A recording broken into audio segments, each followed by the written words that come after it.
ஊரை பொறுத்தவரையிலே நான் மிகவும் இந்த ஊரிலே பிறந்ததற்காக பெருமைப்படுகின்ற கௌரவம், அதாவது சந்தோஷப்படுகின்ற ஒருவன்.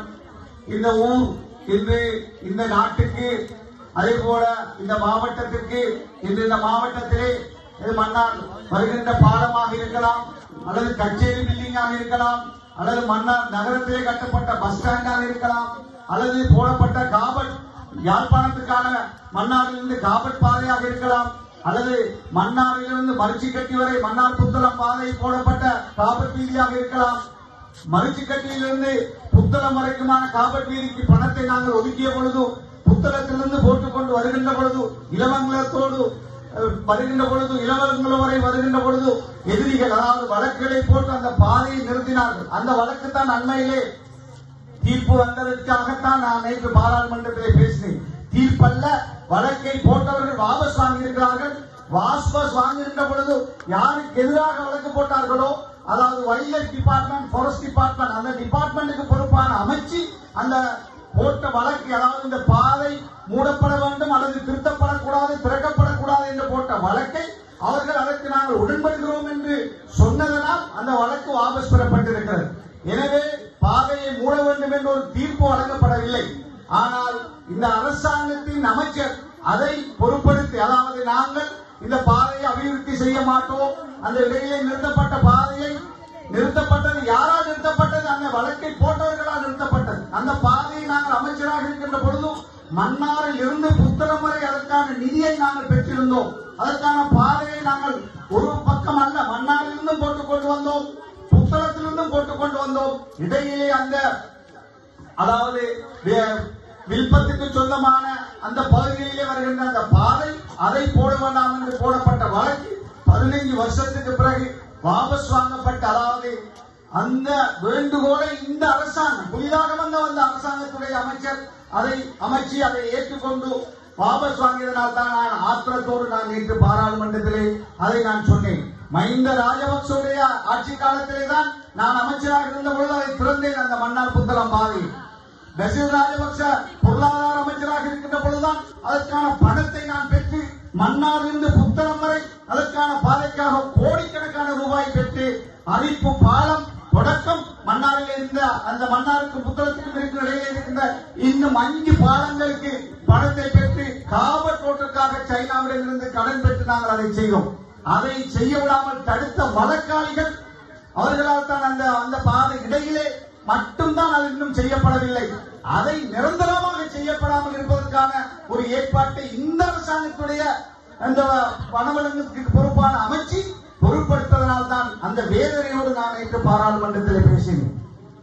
வழி தெரியாதவர்கள், இந்த நாட்டுடைய இந்த மக்களுக்கு நடந்த அநியாயம் தெரியாதவர்கள், இந்த மக்களுக்கு நடந்த அநியாயத்துக்கு பிறகு இந்த மக்களை மீள குடியேற்றுவதற்கு நாங்கள் செய்த பணிகளை பற்றி தெரியாதவர்கள், அப்பாறு எதையுமே தெரியாதவர்கள், நேற்று முளைத்த காலங்களாக அரசியலுக்கு வந்து இந்த அலையிலே அனுர குமார திசாநாயக் என்ற அலையிலே பாராளுமன்றத்துக்கு வந்த ஒரு சிலர் இன்று பாராளுமன்றத்தில் எனக்கு எதிராக பேசியதாக நான் அறிகிறேன். நான் இல்லாத பொழுது அவர்கள் கேட்கிறார்களாம், நான் அமைச்சராக இருக்கின்ற பொழுது இந்த பாதையை போட்டிருக்கலாமே என்று.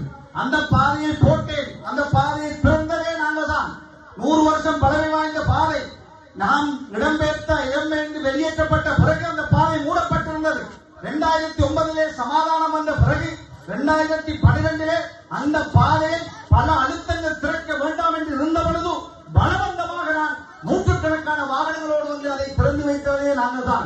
அதன் பிறகு பணம் பாதையை போடுவதற்கு பில்லியன் கணக்கிலே தேவைப்பட்ட பொழுது அந்த பணத்தை நாட்டிலே பணம் இல்லை என்ற பொழுது அன்று பசில் ராஜபக்சவோடும் அன்றிருந்த ஜனாதிபதியோடும் கலைத்து வெளிநாட்டு பணத்தை சைனாவிலிருந்து கடனாக பெற்று மன்னாரில் இருந்து அறிப்பின் ஊடாக, சிலாவத்துறையின் ஊடாக, மரிச்சிக்கட்டியின் ஊடாக, இளங்கலத்தின் ஊடாக புத்தளம் வரை போடுவதற்கான பெரிய காவல் பாதையை போடுவதற்கான நிதியை ஒதுக்கி டெண்டரை கோல் பண்ணிய பொழுது மாகா கன்ஸ்ட்ரக்ஷன் பெரிய கம்பெனியும் இன்னொரு கம்பெனியும் எடுத்து அதை செய்து கொண்டு வருகின்ற பொழுது இடையிலே ஒரு 30 கிலோமீட்டர் மக்களே போட வேண்டாம் என்று வழக்கை போட்டு அதை தடுத்த அந்த எதிராளிகள், அந்த சதிகாரர்களை மஹிந்த ராஜபக்ச அரசாங்கம் ஒத்துப்போகவில்லை. அதற்கு அதன் பிறகு வந்த அரசாங்கமான மைத்ரிபால சிறிசேனவுடைய அரசாங்கமும் ஒத்துப்போகவில்லை. நிரந்தரமாக மூடுவதற்கு அதன் பிறகு வந்த கோட்டாபய ராஜபக்சவுடைய அரசாங்கமும் ஒத்து போகவில்லை. அதற்கு பிறகு வந்த ரணில் விக்ரமசிங்கவுடைய அரசாங்கமும் ஒத்து போகவில்லை.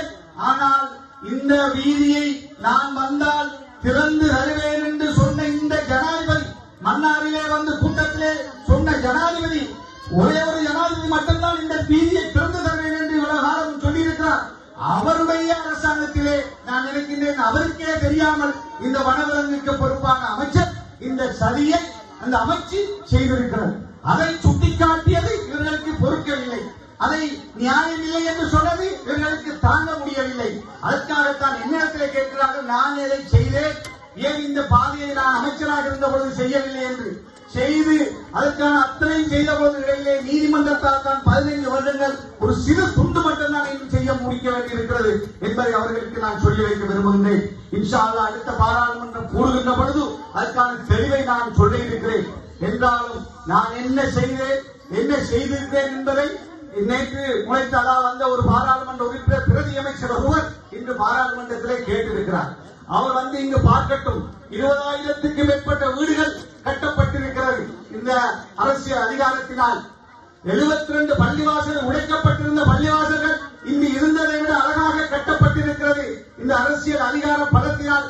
வெளிநாட்டு உதவிகளை பெற்று ஒரே நாளிலே புதிதாக 22 அரசாங்க பாடசாலைகள் ஒரே நாளிலே அனுமதி வழங்கப்பட்டு இந்த மன்னார் மாவட்டத்தில் மட்டுமல்ல வவுனியா, புத்தளம் போன்ற மாவட்டங்களிலே கட்டப்பட்டிருக்கிறது. ஒரு இரவு அதாவது 500 பேருக்கு ஆசிரியர் உதவியாளர்களாக ஒரே நாளிலே நியமனம் வழங்கப்பட்டிருக்கிறது இந்த அரசியல் அதிகாரத்தின் ஊடாக. என்று பார்த்தால் பல அரசு அதிகாரிகளை நாங்கள் பார்க்கிறோம். 3000க்கும் மேற்பட்ட அரசு அதிகாரிகள் இந்த அரசியல் அதிகாரத்தின் ஊடாக அரசு அதிகாரிகளாக நியமிக்கப்பட்டிருக்கிறார்கள். அதே போல இன்னும் நாங்கள் சொல்லிக் கொண்டு போகலாம். இந்த மன்னாரிலிருந்து யாழ்ப்பாண பாதை, சங்குப்பட்டி பாலமறையான பாதை, அதே போல இங்கு இந்த பாதை, அதே போல மன்னாரிலே செய்த அபிவிருத்திகள், வவுனியாவிலே முல்லைத்தீவிலே நான் புனர்வாழ்வு அமைச்சராக இருக்கின்ற பொழுது முல்லைத்தீவு சுடுகாடாக இருந்தது, வவுனியா வடக்கு சுடுகாடாக இருந்தது. எதுவுமே இருக்கவில்லை. மடு பிரதேசத்திலே, மாந்த பிரதேசத்திலே ஒரு கட்டிடம் இருக்கவில்லை. அல்ஹம்துலில்லாஹ் இந்த அரசியல் அதிகாரத்தினால் ஒரு குறுகிய காலத்துக்குள்ளே எல்லா வீடுகளும் கட்டப்பட்டு மின்சாரமே ஒரு வீட்டுக்கு கூட இருக்கவில்லை. எல்லா வீடுகளுக்கும் மின்சாரம் கொடுத்து சமுர்த்தி திட்டம் இருக்கவில்லை. சமுர்த்தி திட்டத்தை மக்களுக்கு கொடுத்து சமுர்த்தி அதிகாரிகள் இருக்கவில்லை. சமுர்த்தி அதிகாரிகளுக்கு 500 பேருக்கு மேலே நியமனத்தை கொடுத்து அதே போல எத்தனையோ பாதைகள், எத்தனையோ அபிவிருத்திகள், எத்தனையோ வீடுகள் என்று எத்தனையோ புதிய பாடசாலைகள், பாடசாலை நூற்றுக்கணக்கான கட்டிடங்கள் என்று செய்யக்கூடிய பணிகளை நேர்மையாக நாங்கள் செய்திருக்கிறோம். இனமத வேதங்களுக்கு அப்பால் செய்திருக்கிறோம். ஒரு சிலர் எங்களை இனவாத கண்ணாடி போட்டு பார்த்தால் நாங்கள் அதற்கு பதில் சொல்ல முடியாது. இனமத பேதங்களுக்கு அப்பால் அபிவிருத்தியை செய்திருக்கிறோம். 3000க்கும் மேற்பட்டவர்களுக்கு இனமத பேதங்களுக்கு அப்பால் அரசியல் நியமனங்களை கொடுத்திருக்கிறோம். ஆனால் ஒரு சில இனவாதிகள், ஒரு சில பேரினவாத சக்திகள் எங்களை இனவாத மதவாத கண்ணாடி போட்டு பார்க்கிறார்கள் என்பதற்காக நாங்கள் ஒருபோதும் அவர்களுக்கு பதிலளிப்பதற்காக நாங்கள் எங்களுடைய நேரத்தை செலவு செய்தது கிடையாது.